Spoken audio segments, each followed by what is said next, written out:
I'm Anastasia Ellis. I'm Alexi Moon Cassell, aka Crescent Moon, and this is Voices in the Back.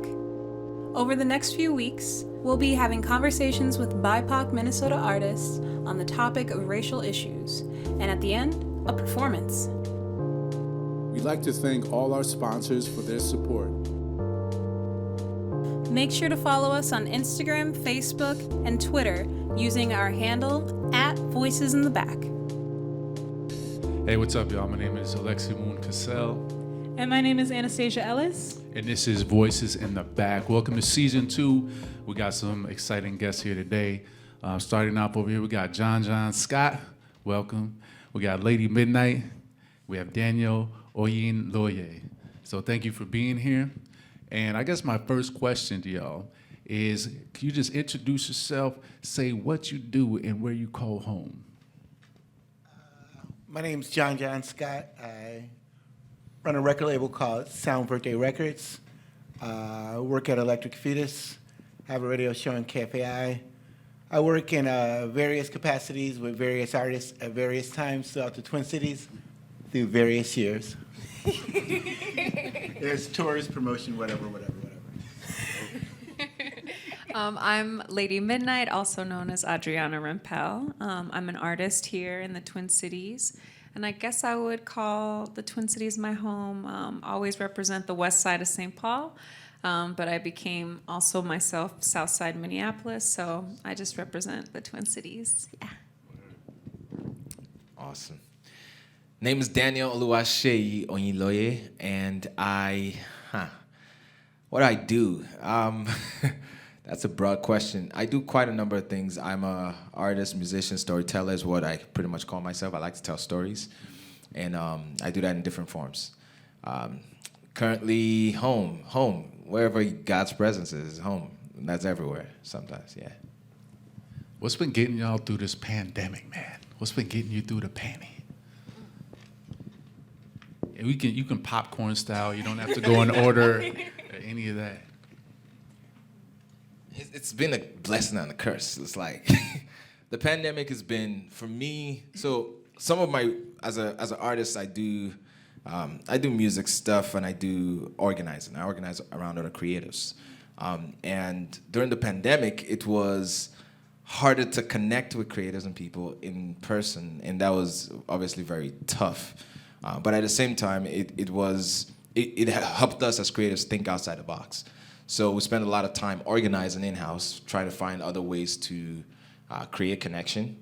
And that was exciting to sort of just see what we could do with that. Yeah, I agree. I definitely think that it forced me to create in a different way, and that allowed me to connect with different people. So probably just the opportunity to reinvent myself a bit, like that has been really helpful. But I also think that artists, depending on the type that you are a little bit like hermits a little bit. So I feel like some things didn't really change for me because I need that time to be alone and to create. But yeah, and also streaming networks. Shout out to everyone who gave me their passwords for all of the platforms, because that has been getting me through. Wow. Initially, through the pandemic, I was thinking, what can I do to help artists help themselves or have artists related, and realized that in the beginning of the pandemic, the pressure was so really heavy that it felt exploitative to try to do some work that would be commercial work or of the moment that was taking place anytime in the moment for me, because I work with music and artists, so it felt like they would have to make something relative to now. But what I did start working on, because I wanted to capture like the post-process, was I worked on a compilation, sort of a jazz-inspired compilation of new artists and old artists. And Lady Midnight's one of the people on it. Greg Grease is one of the people on it. But Davu Saru and L.A. Buckner and Douglas Ewart and some other people are also on it. And the idea was sort of to capture a moment in the post-process after George Floyd, after the city had been shaken for a while. And I talked to some people, and some people, they didn't really want to make something about what just happened because they feel like it's still happening, and let it breathe for a while. So initially I was thinking, wow, this could really capture the moment. And then I was thinking, well, let people breathe and let it come out whenever it feels like coming out. And it'll still capture a moment because it was made during that period. So for me, my initial thought was, I need to organize something about the pandemic. Then I was like, no, that shit would be, that just wouldn't be cool. Rather, I thought to myself, because it felt like, when I asked one person to do something, they were like, I don't know what I would write about. And I was like, wow, that really overtaken so much by what's happening right now. And then the other thing is like, wow, if everybody is inside, then like all their creative juices is like, it must be still rattling. It's still like all the people you're just working with. I'm thinking, what the heck are they doing right now? And you realize, after 6 months of like COVID and everything, then, your main base, you might not have your rehearsal space anymore, because why are you paying for a space that no one's using anymore? Why are you paying all this money? Why is this happening? So then people start meeting less, and then you're like, wow, well, they're an artist. If you're a pianist, you're going to keep playing piano no matter what your environment is. So if you're an artist, you're going to keep creating art no matter what the environment is. And in a post-George Floyd environment, it seemed to me, we were having a loose chat about it earlier, it seems to me that some things have been broken down a bit, whereas I looked before, and all the people who were getting grants for projects were all your kids who you knew who were white kids. And it was like, wow, every time this comes up, my homeboy over here, he got the grant. He got the grant. It's like, wow, why can't she get the grant? She get the grant. And I was like, wow, what are we doing wrong? We're not filling out the paperwork. We're not making the right narratives. We're not giving the storyline, because my guy right here lives on grants. How can he do it all the time? What are you doing different that he's not doing? And after a while, I realized it's sort of a combination of things. Some of the things you aren't doing, some of the things are, there's nobody on the other side of the fence. There's no allies on the other side to speak up for you when your application comes through to go, yo, I know him, I know her, I know them, I know what they do, I know what their work is. So it's a big difference over the last few years. What I've seen, at least, I've seen the grants sort of fly out the door. I remember trying to push you a little bit. I was like, yo, you was like, I'm cool on that right now. I'm cool on that. But money was flowing. Like, it was crazy. And I was like, all the creatives is flowing for creatives, people with creative ideas that could go in a million different ways. And I just thought that now it seems like the process is broken down a bit, where it's open a bit more. And I'm seeing more brown people take part in the process, apply for the process, and get rewarded from the process. So to me, that's a big jump, because like, given resources that you didn't know were available that were right there all along. But for 30 years, I've been in Minneapolis. I moved here from Chicago. It was like, I didn't see that happening, no matter who the black artist was. And I was like, yo, what, Yeah, I feel like if there's space just to add to what you're saying, right? Because within the pandemic, within the uprisings here, people, I think lots of organizations are recognizing where there's a lack of inclusivity, a lack of diversity. They have to look at themselves because everybody is paying attention. And I think it woke everybody up in some ways to, in what ways are we benefiting from and continuing oppressive systems. So when you think about the grants, when you think about who's being represented, I know that there's been a few organizations who have gone and changed their language around the requirements, because a lot of that is also steeped within supremacy and privilege.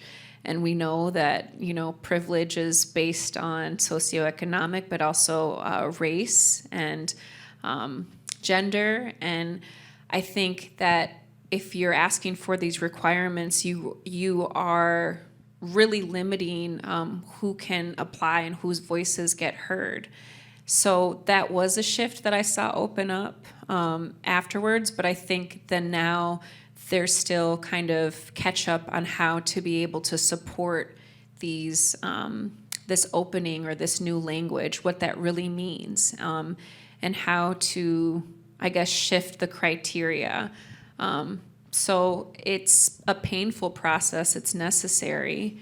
But I also think that, again, that opens up this larger discussion of who can you be specifically as a Black artist? How many lanes and how many roles are there for you within the industry? If you aren't Beyonce, then who are you? Are you like, Lil Kim, or are you, Queen Latifah or Rhapsody? There's just kind of these, and I'm speaking, around like women, Black women, like how nuanced and individual can you be if you're not fitting within these lanes that we've already deemed as like acceptable for a Black artist.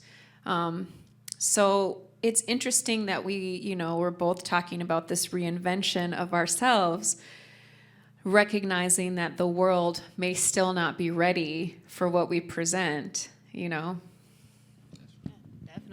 Yeah, what you guys are saying is definitely going into kind of like the next question too. If you want to take over. Yeah, I mean, you mentioned the name George Floyd, Dante Wright, right? The murder of these people like shook our community, right?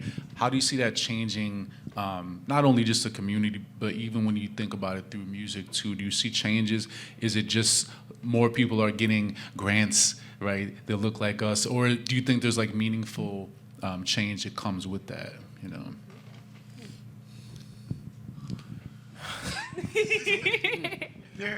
There may be meaningful change, but like Lady Midnight said, that's going to have to be learned. I can think of a few incidences where some universities doing some hires, they had an individual work for them, a Black young lady worked for them for several years. She left the school. Some people said it was her tone. Later on, the same professor is talking to my partner, and she's saying, we want this diversity to work. We want the next people coming in to work. What can we do? My partner says you could simply provide mentors. When you're coming to a place like Minneapolis, it's not like you're going to Atlanta, Chicago, Houston, Cali, or somewhere that you might go. So it's like these trips aren't in your hemisphere. So you may feel like a duck out of water coming somewhere like here. And if you're coming here from a big city or somewhere, you may be like, oh, why are they like this? Why are they you feel like you don't have any friends. So if you're working somewhere like a university or maybe at the Walk or MIA or wherever at, you may find yourself one of only somewhere. And then you're like, you feel like you have a support network there. So you could provide people with some kind of mentorship or support for what they're doing to help them become successful and not just plop them into a position and go, well, we gave you a shot, it didn't work, so we'll go back to what was working before. And to add to that, I'd say so when you asked even where we came from, maybe I should be more specific. So I grew up in Nigeria. I was born in Nigeria, Lagos, Nigeria, moved to Port Harcourt, which is the south of Nigeria. Then I moved to the United States when I was 15. When I moved to the United States, landed in Minneapolis, went to South High School, right off the block, right there. That's right. So graduated 2 years later, went to Duluth, Minnesota. And then I lived in Duluth for the last pretty much 17 years. In and out, I went a little bit. Lived in San Francisco for 8 months somewhere. Went to Texas, lived there for a little bit. So getting to learn the context of what it's like to live in the western part of the continents in the United States, and then tying that back to colonization in Africa, you begin to learn the thread of what change could mean. And for me, what I observed when it comes to change, we talk about change oftentimes in moments, in specific moments, versus the fabric of white supremacy itself, the fabric of what it means to really open our eyes. We talk about George Floyd and what happened here in Minneapolis. And yes, there's a moment where we talk about, let's look at ourselves in the mirror. But we forget that this is rooted. It's like a tree. You can't just today say we're going to look at the branches and be like, okay, now we got to go back to the base. And when I see the similarities of some of the artists, when you talk about the connection to music, a lot of the artists like in Africa that we looked up to, like artists like Fela Kuti. Fela Kuti was an internationally known artist who was not rapping, but doing Afro beats around, pretty much Afro beats, rapping around change in the culture of white supremacy in Africa back in the 80s and 60s, or even way back then. And when I tie that to the experience here, it's like, okay, we could always look at these moments and look at them as isolated events, and they could always shift things a bit, but I've lost hope in the idea that they would actually open up the Pandora's box of what we're really dealing with. And I've lost hope in the idea that we could talk about the roots of how we came to be where we are as a people here in the Americas, but also in the continent. And for the first time, what happened with George Floyd was, for the first time in my entire life as a human being, I saw the connection where the African movements were beginning to connect with the African American movements here in the United States, and the voices were being echoed individually but together. That I have never seen before. And I think that gave me an ounce of hope in that the culture, I mean, then you look at what effect does that have in music? What effect does that have in all sectors of life, education? And all of that is, at some point we're gonna start asking ourselves, is this sustainable? Can we survive this? Is this the only way we can do things? Do I have to be a certain person? Is there ranges to what, like, I mean, think about it. We have to cut our hair. Even in Africa, like, you go to school, you have to cut your hair, wear your uniform, all the stuff, like, and it's like, if you don't do it, you're not decent. You're not good. Where did that come from? You know, we're fighting that concept of what it means to be an individual for eternity. But if that's not gonna change systematically culture-wise. So if I'm gonna sustain my family, I still have to have an ounce of understanding that white supremacy so that I could navigate society in a way that brings forth goodness to me. I think that's the struggle that we have as a people. Is when it comes to the music, when I hit the studio, when I'm thinking of what song I'm gonna record, when I think of what stage I'm gonna take on, like literally all of that becomes a question. And I have to decide what I'm gonna be on that track. And I have to decide what I'm gonna create on that track. And I think a lot of what I end up doing as an individual artist is sort of bringing us back to the same rap of Fela Kuti. And like the same story of like, shit, sorry, I can curse. Like they like You can cuss. we've been struggling up in here, and we have to keep focusing on that even when the system is not publicly showing us its ills. Like even when like we're dying every day. Whether there's a TV not showing it, as we're speaking, there's someone in prison right now who's not supposed to be there. As we're speaking right now, most of the teachers are overworked and they can't teach our kids. So why are we not really focusing on that? And so when we have musical environments, I think it's almost becomes a revolution every time. It shouldn't have to. Every time you feel like you have to keep calling people to something. They call it negatives. They might even call you names. Like, oh man, move past that. You know, people are not always that, and that's not always, focus on the positives. But I feel like there's nothing more positive than looking at the things the way they are and the way they've always been. So I think when George Floyd happened, I was in Duluth. When Dante Wright happened, I was still in Duluth. And I've seen sort of the psychological effects on people, but white, black, everyone else in between. And it's like, there is the fact that there's the grant organizations, institutions opening up, and but I'm still not convinced, and I'm still not happy, and I still feel like the institutions are still the same, and I still feel like as we speak, our kids are still gonna graduate at a lower rate tomorrow because nothing changed systematically, and that's the frustrating part of things. But the hopeful part is we have ourselves, we have the decisions we make when we go to the studio. How are we going to still navigate this industry, whatever that industry is? Are we going to create our own industry? Those are heavy questions, and they take commitment. They take a lifetime of commitment. Go ahead. Just real quick, because I think you guys both talked, made really great points. But I think just answering that question, if there's been meaningful change, I think it's more than just the appearance of it. Granted, having a platform to use your voice is really important and impactful, but being part of the decision making where the actual power is coming from is how you are able to sustain change. And right now, there still doesn't feel like there's enough representation on that level with root-wise to be able to continue this so that it's not just like a fad and a trend, I've definitely seen an influx in everybody's performance schedule of who's being represented, in the last year. But I haven't really seen too much of a change when it comes to faculty or curation. A little bit, but there could be more. And I think sometimes organizations are scared to think about, am I actually needed here? Does this organization need to take this space, or would it be better served?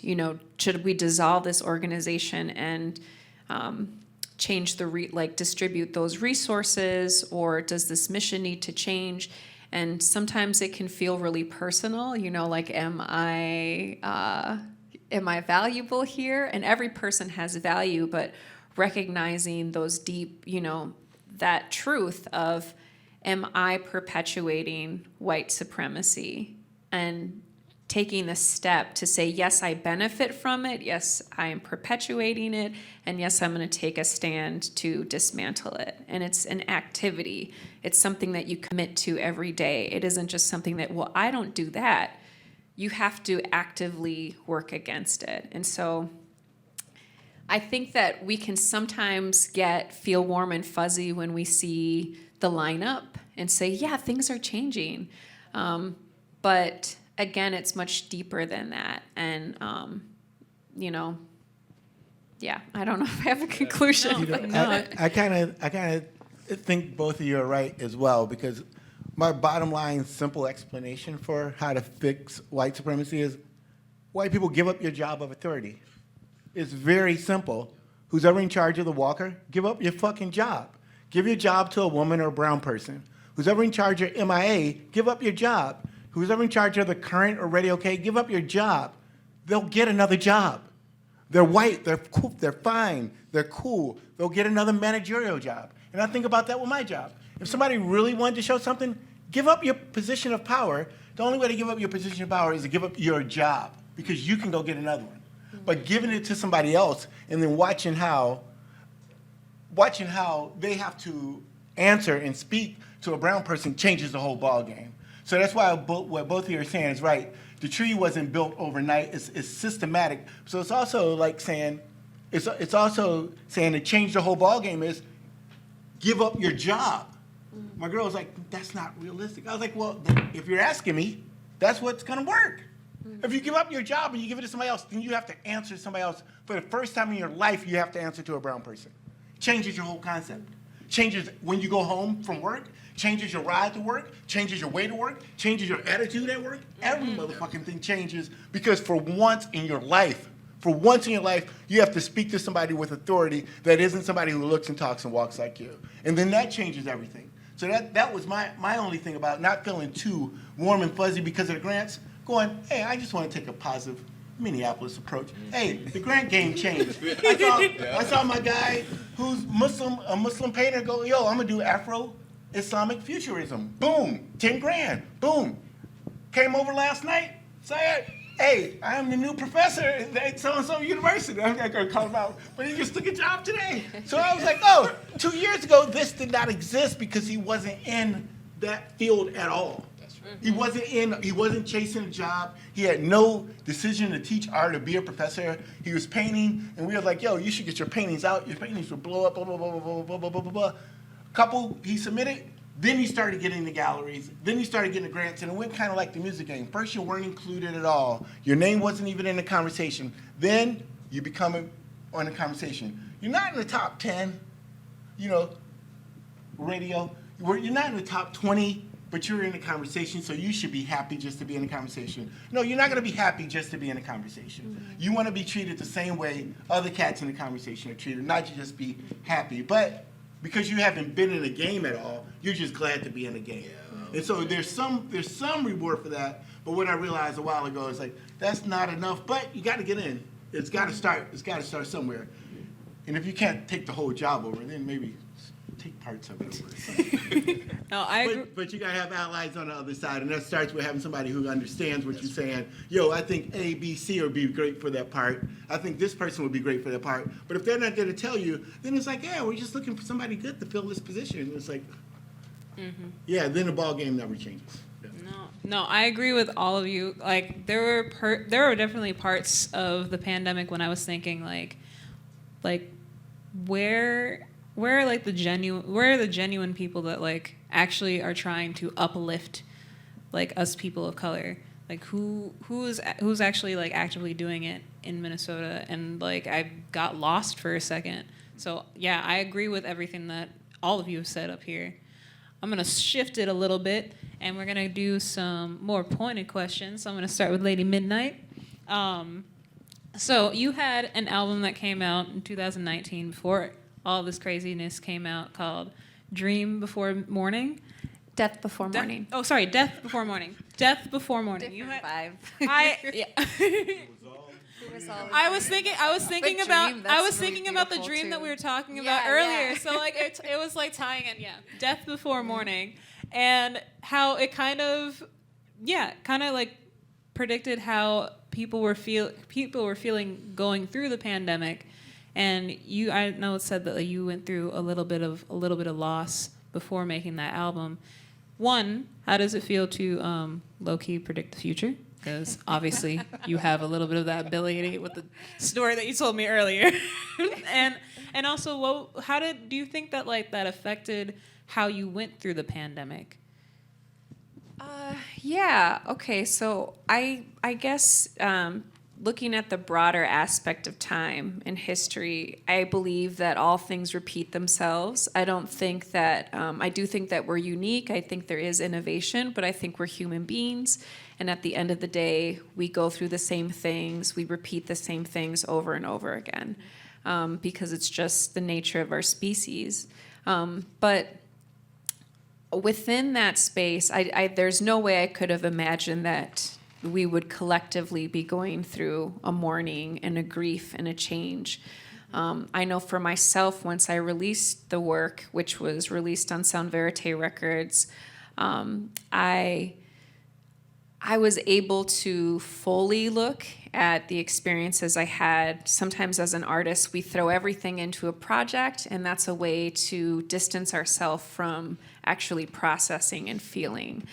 So once the work was out, I was hit with this like deep, depression and deep kind of heaviness, looking at like, well, I have nothing else to project it or triangulate my feelings with. I have to just sit here with it. And I think that was helpful because I had those moments of just discomfort, complete discomfort and unknown, relating it to like a butterfly who's becoming, caterpillar, who's now just like this amorphous goo and have nothing, I'm just liquid and I'm just so uncomfortable, and I have to become again something and struggle, and gain my strength. And so I think leading up to the pandemic, I was already dealing with like those feelings, and I think the record itself still taught me, it still gave me lessons that I could take with me as I was kind of coping through what we were all going through, but also being able to, I think, honestly look at my grief without a buffer. So, yeah. Definitely. And John, can you speak a little bit about your label? Obviously, there's the connection to Lady Midnight. You mentioned Greg Reese, who is also going to be a guest with us. But can you just talk about how did that get started? Like, what's the origin story there?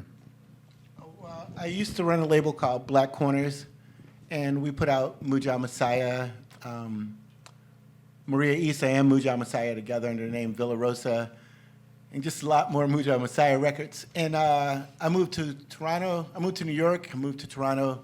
And after about 7 or 8 years in Toronto, I came back. And when I came back, I decided to sort of change things a bit. And I sort of wanted to take a cue from Totally Gross and go, instead of worrying about the big record label and getting a big deal, just do some indie music based around people I really like and let them become them own selves, or watch as they become their own selves. And if you can help them at all, try and assist. And so I was a big fan of Greg Reese, and I met him, and I eventually put out his first record. And then later, Greg started working with a group, put out a couple of Greg Reese records. And then Greg started nurturing a group and working with a group called Zulu Zulu. So we put out their record. And then we kept working along. We put out other people. We put out a Sarah White EP. But we eventually got to Lady Midnight and just been watching her and waiting for her to decide to make a record and go, when you decide to make a record, we want to be there to help in whatever way we can. And in the way that I could was to help put the record on vinyl. And watch somebody like Lady Midnight just become her own brand and her own self. And the same thing with Greg and the same thing with Muja is like people who work with people who have their own ideas about what they want to do. And very much she is that way, very much Greg was that way, very much somebody like Muja is that way, where it's like they have an idea of what they want to do. So you don't really have to do anything but like follow their lead and go, yo, that's what we're doing? Yo, that's what, hey, what is she? She's going through grief and pain. Wow, how many people hurt? Whoa, homegirl's really feeling sad. And it's like, oh, It's a powerful, doesn't it? It's a feelings are real. We're gonna Feelings are real. We're gonna deal with that. But watching that has been really amazing because you watch her take off and do a million different things. And I'm really excited about a project she's done with Carol Walker, which she's developed a relationship with over the past few years, which started before COVID. And during COVID, it reemerged and made their bond even stronger. And I'm a super big fan of Carol Walker. It's like she's amazing. if like you know who Basquiat is, if you know who Carol Walker is, she's like of the moment right now in the past 20 years, one of the most important American artists, period. And wow, to be able to work with her on any level is like super dope. So it's like, yo, I really like and trying to inspire people, but just watching what's happening in Minneapolis, I'm really proud of like seeing the game change for who could be what kind of artist. I love this artist, FPA. I love Dua, and just like seeing people, Velvet, Negroni, or whatever, seeing people change the game and go, I've been waiting for people to do something simple besides A, B, C, A, B, C, A, B. It's like, come on, you could do something and see it, and then you see that, somebody like FK Twigs could be a superhero to somebody who's like a teenager now. Or like see people look up to somebody and go, yo, I could do that too. I don't have to fit into this box. And I think that's what's new about a newer generation of kids. The boxes are getting smaller and eliminated because it's like, yo, I don't have to do that. I don't know if that's because of the interweb and the world is just smaller and people can hear more things or the influence are more open to more things. But it seems like there's a beginning of cracking. And it's been a long time cracking. Not like tomorrow I expect everybody to be like listening to Bad Brains or like TV on the radio all of a sudden. But, it's a nice to think that way. Do you think that like that has even affected even just like what's going on in Minneapolis now with the new artists? Like have you seen there be a change in how new artists today in Minneapolis and St. Paul, like has that influenced anything? Yeah. Well, just the two people I just named is Dua and FPA. Mm-hmm. They both are huge without people in Minneapolis really having any idea how huge they really are. Their purpose and their relationships and the people they're working with and the music they're making is making left turns that's way outside the city. It has nothing to do with like American music. It sounds like it's international music. It sounds like something else, and it's just a different feel as opposed to like R&B and indie and so and so. And I believe I don't know where they get their wings from, where they believe that they can fly, but they do, and because of it, the levels of their music change. It gets better each time it goes up. It's like your first record is cool, the next thing is cool. Oh, now you're burning them, and now it's broader and broader, and their responsibility outside the city. I'm not sure what they are doing politically and what their role is, but it just seems like it's important to me to know that in the next 6 months or 9 months, these people will be speaking and representing Minneapolis in a way that maybe we didn't hear before, and then maybe they'll be on OK Player or they'll be on Pitchfork or maybe our guy Mike from Astro Black will be on something else. Shout out Mike. A couple weeks ago, Mike was named one to watch in Guardian newspaper. Guardian's one of the biggest things in the world, and they named a Minneapolis artist one to watch. Shout out Mike. Science. Shout out Mike. Awesome. All right, thank you. Okay, so now switching things over to Daniel. So you have a creative collective called Dance and Creates, and I love the fact that you bring in youths and you encourage them to just like share their stories, especially through their arts and their passions. I was wondering how important is it that people really find like their identity and really connect to who they are and finding their community?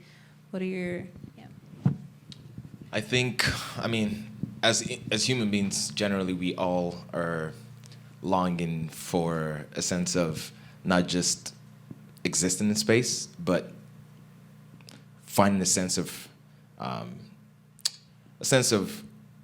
accomplishment in space, a sense of purpose in space.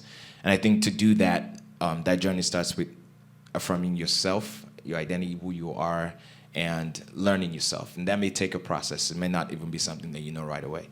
With Dance and Creatives, what we've done is every artist is their own independent self. And it's hard to create something that keeps the independence in the person whilst they're trying to assist different aspects of their lives and manage what that looks like. Because it's sort of also a management company when it comes to bookings and things like that. So what we've done is we created a format that helps everyone show up as their full selves, who they are, and also created a couple of classes based on the capacity that we have and connections and networks that feeds that range of artists with tools that helps them also define what their future could look like. So it's sort of finding a balance of what that looks like. That's very organic. You can't quantify it sometimes, but that's really what the work is. It's figuring out how that could continue to exist in space through time. And with the right sense of connections, right network, right, as we are also learning through the process, then we could see that growth happen. Definitely. Gosh, wait, hold on. Yeah. Okay. Sorry. I wanted to talk about also like healing from past traumas and everything too. I know that your backstory, you had a lot of traumas happen to you throughout your life, and then you were able to have like this kind of breakthrough moment to get you out of that. If you don't mind talking a little bit about that, and like what advice do you have for people that are going through a similar struggle in their mind and their heart? Mm-hmm. It's so for me personally, part of what pushed me to also even create the company, I lost my dad in 2013. Before I lost my dad, my ex-girlfriend had broken up with me, so it was like a double thing at the time. And as a person growing up, I was trying to learn myself, figure out my identity, my own voice, and figure out who I was. I've already been doing music, doing film, doing everything I do right now at that point. But what it caused me to do is it pushed me to a place where I shut down. You know, I didn't want to do music. I didn't want to do film. I didn't want to do anything. And that was, in the process, in retrospect, that was actually part of what I needed to be able to clearly understand the value in everything I did. So part of the first things that I went through was first accepting the pain for what it was and sort of letting myself roam through space. You know, that was the moment I moved to San Francisco. And I did that also just as an act of saying, okay, I've grown up always in a safety net around the same places I've known, the same people I've known. And I want to sort of change that a little bit. I want to see what that looks like for me. I want to know who I am, finding my own independent voice and seeing how it resonates in a different space. It's challenging because it's not secure, but that fear, I had to push through that fear to also be like, okay, if I am valuable at some point, then I'm going to see what that looks like. It's going to be beautiful. And that's what happened. So going to San Francisco, meeting people from Brazil, meeting people from Guatemala, and all over the world in San Francisco, that was amazing. Different kind of vibes, different kind of music, different kind of, you know. So collaborating with all that energy was good. I started finding collaborative spaces were very powerful too. Having people who were willing to sort of just meddle through time without any particular expectations. I found that was powerful. So I don't know what I would say to people per se, but I would say what I learned from the experience is it's not something you could control, and you have to let go of control in that process, and you have to learn what that looks like for you and relearn yourself, and be willing to emerge into whatever that self looks like. So for me, that's what I learned. And when I came back to my game, my music, my film, and everything in my city, I felt like I conquered something. It felt like I was ready. It felt like I knew myself better. It felt like I had a purpose. It felt like I could do things that I hadn't done before. And so I wanted to create spaces that pushed that energy of not being afraid, letting the process take its time, being patient, learning that patience is a big part of recovery in anything. It's a big part of healing, and it's not something that comes easy. It's something that really comes through good support systems, comes through finding activities that could also, help ground you better. Comes through faith, having a core value that you sort of, I always say it like, the willingness to let go of everything except the one thing you can't let go of. It's like that concept of like you have a willingness to let go, but you also know that there's some things that are valuable. But that power of learning your value. So that to me would be the journey. And through my music, through our company, we focus on healing because we know that that's a part of, like, we all need that. We want to make sure that as we're aware of spaces, aware of people, we try to be. We can't always be aware of everything and everyone. It's almost impossible. I've tried. but you can't. You just have to pick your battle, pick your focus. And with us is doing that work within our community, Black community especially, figuring out where our pain is, figuring out where it itches, and working through that. Definitely. I agree with all of that. All right, so we're heading to the end. Last question. I want to just say, one, thank you all for so much being on here and having this wonderful conversation. I'm going to start with Daniel. If you would just like to tell me what's going on, what do you have going on right now, anything that you would like to plug, and we'll just go down the line. Thank you. So, hey, Daniel Seyi Stories on Instagram and Facebook and all the other outlets. But more importantly, look out for Dance and Creatives. We have a collective of creatives always working together, releasing their stories, releasing their work, and also sharing classes. We have classes that we offer on our website as well for creatives who are interested in engaging in sort of learning other things or collaborating with other people or learning other skill sets from another creative and things like that. And that's us. Thank you. Thank you. Yeah, lady. Yes, you can find me at I Am Lady Midnight on everything. Maybe not everything. I'm not on Snapchat, but I'm on Twitter. You on MySpace?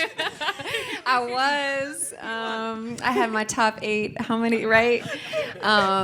Yeah, so I'm on Instagram, Facebook, and Twitter under I Am Lady Midnight.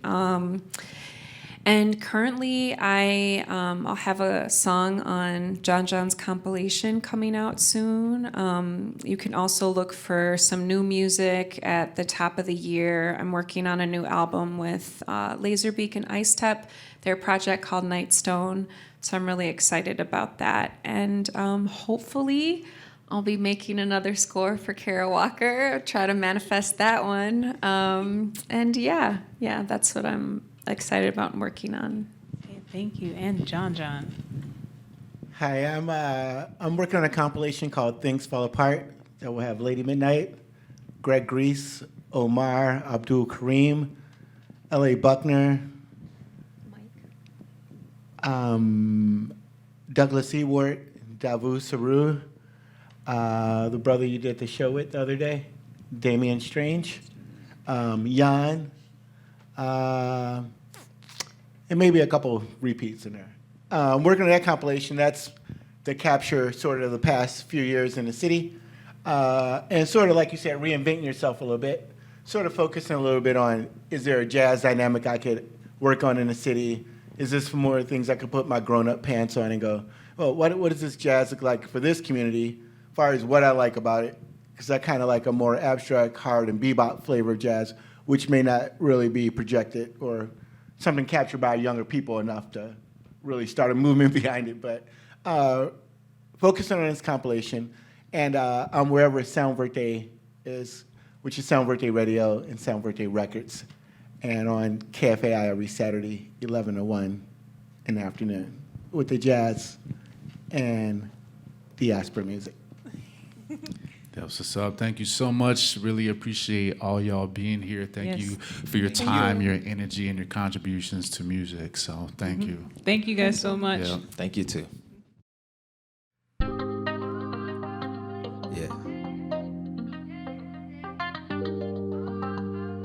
Yeah. Hey, I'm all about that shit. Alaye lorúkọ yín. Ìbùkún. It's not black joy. It's all love. So we celebrate. Singing one love just to demonstrate. Black woman, we appreciate. Never complain cause you activate. And you always on me, mommy motivate. If to say no be God, we go liberate. This not black joy. Black joy. Make them go if they wanna hit. Next up, tough floor, we they elevate. We just stay here when we segregate. No beef, no shaking, just a and we always on hustle till we terminates. This not black pain. Oh, black pain. Say I'm all about that shit. Alaye lorúkọ yín. Ha ìbùkún. That shit. This not black joy. Yo, I'm all about that shit. Say alaye lorúkọ yín. That shit. Ìbùkún. That shit.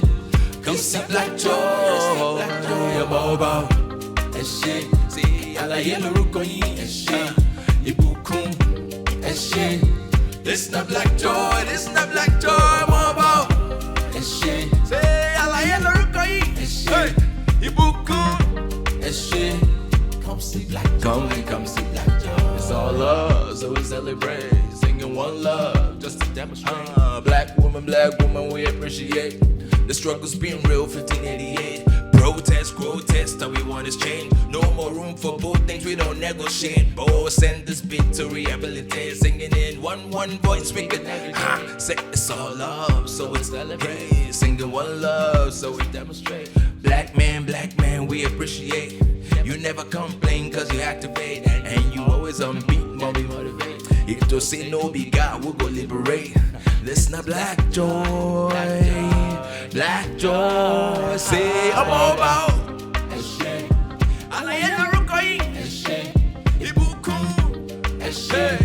Listen to black joy. I'm all about.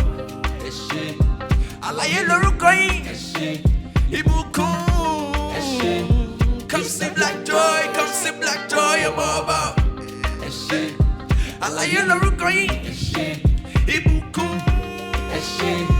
Listen to black joy, I'm all about.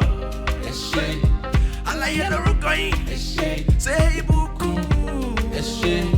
come see black joy, come see black joy.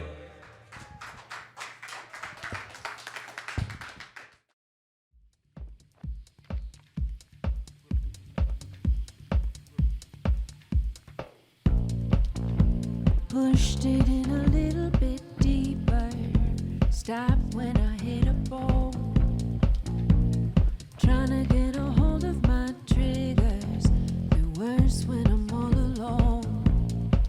Got used to waiting for that moment I save you and snap out of my oblivion.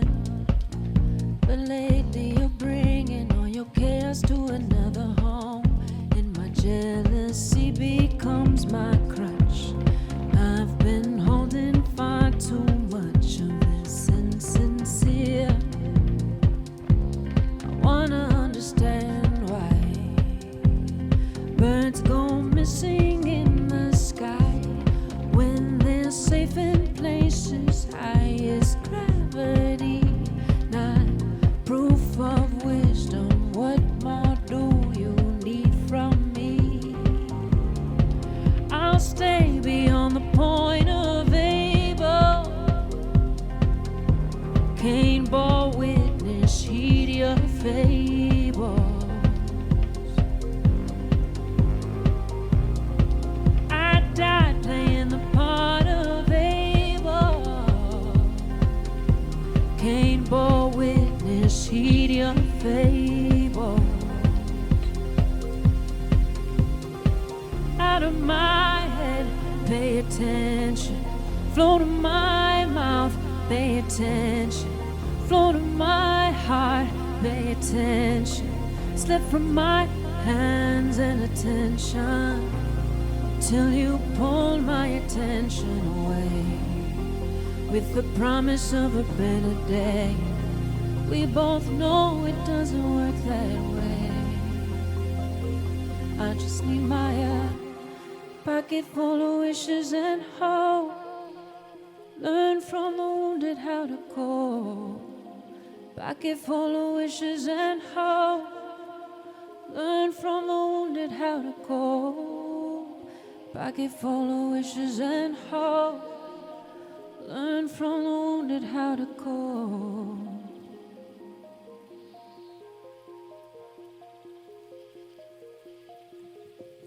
Feels like lemon in my cut, burns slow like honey. Pick a sword, make it much worse. Dig in just so I remember how to feel your touch. Feels like lemon in my cut, burns slow like honey. Pick a sword, make it much worse. Dig in just so I remember how to feel your touch. I'll stay beyond the point of Abel. Cain bore witness, heed your fables. I died playing the part of Abel. Cain bore witness, heed your fables. Out of attention. Flow to my heart, pay attention. Out of my mouth, pay attention. Slip from my hands and attention. Stuck at attention with just the mere mention of you. I lose resolve and intention. To keep my attention, to keep my attention from the thought of you. Please don't pull my attention away with the promise of a better day. We both know it doesn't work that way. I just need my attention. Let me keep my attention. I just need my attention. Let me keep my attention.